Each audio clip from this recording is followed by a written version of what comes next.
બસ ત્યાંથી લીધું ને તો પછી એમ તેમ એંગલ આવ્યો ને ત્યાંથી લે છે ખરો, પણ વ્યૂ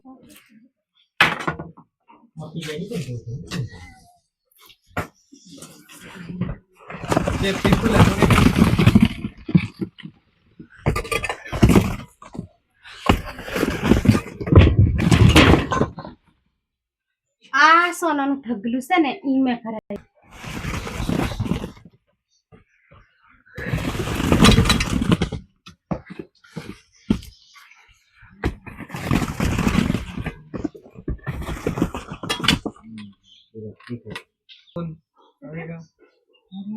એમ નહીં એમ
બોલું.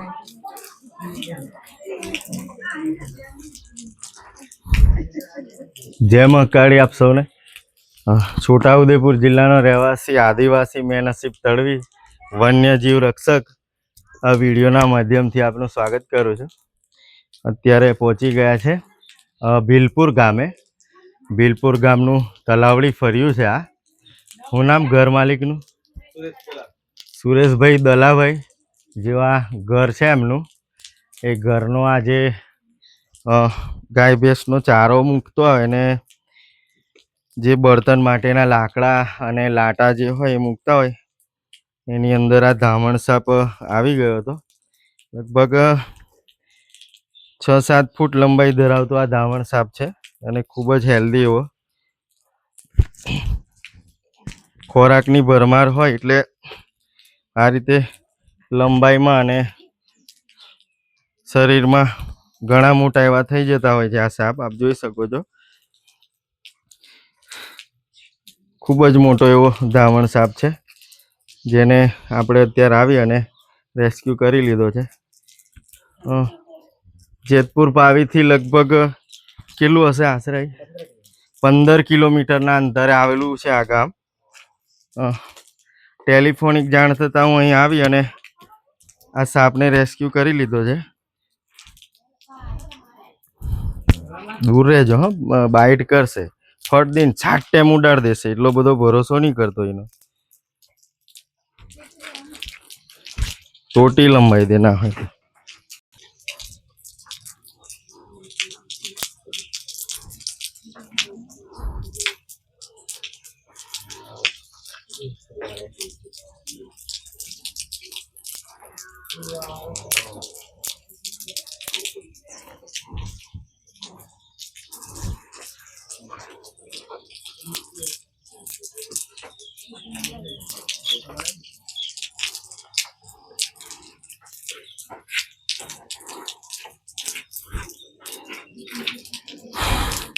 સાપને જોવા માટે અહીં ફળિયાના જે લોકો છે એ પણ ઘણા બધા એકત્રિત થઈ ગયા છે.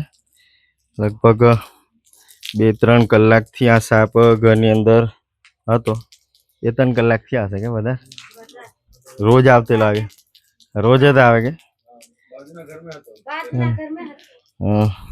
આ બાજુનું ઘર છે જે અત્યારે આપણે રેસ્ક્યુ કર્યો તે પહેલા આ જોડેનું ઘર છે એ ઘરની અંદર હતો ત્યારબાદ એ ઘરથી પછી આ ઘરે આવતો રહ્યો લગભગ 7-8 દિવસથી અહીંનો જ આ સાપ ફરતો હતો એવું એમનું કહેવું છે અને દૂર જતો નથી કેમ કે ચોમાસાના કારણે બધી જમીનનું જે દર હોય એ પુરાઈ જતો હોય ને જમીન બધી લીલી થઈ જતી હોય છે એટલે આ સાપ આ રીતે ઘરમાં આવી જતા હોય અને ખાવા રહેવાની બંને વસ્તુ મળી જતી હોય ઉંદર મળી જાય દેડકા મળી જાય સાથે સાથે અહીંયા રહેવાનું મળી જતું હોય એટલે ઘર વસવાટો પણ કરી લેતા હોય છે આ સાપ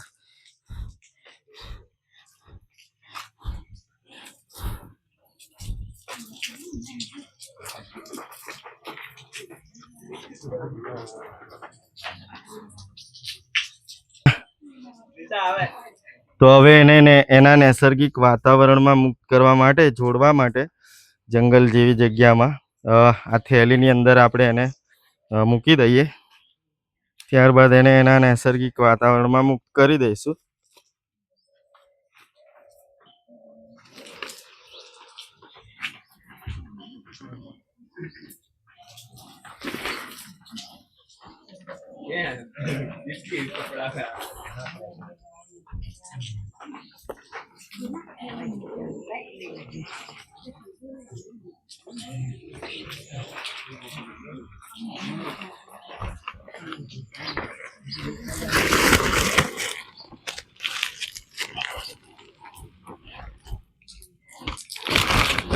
પાછળ શું કરતે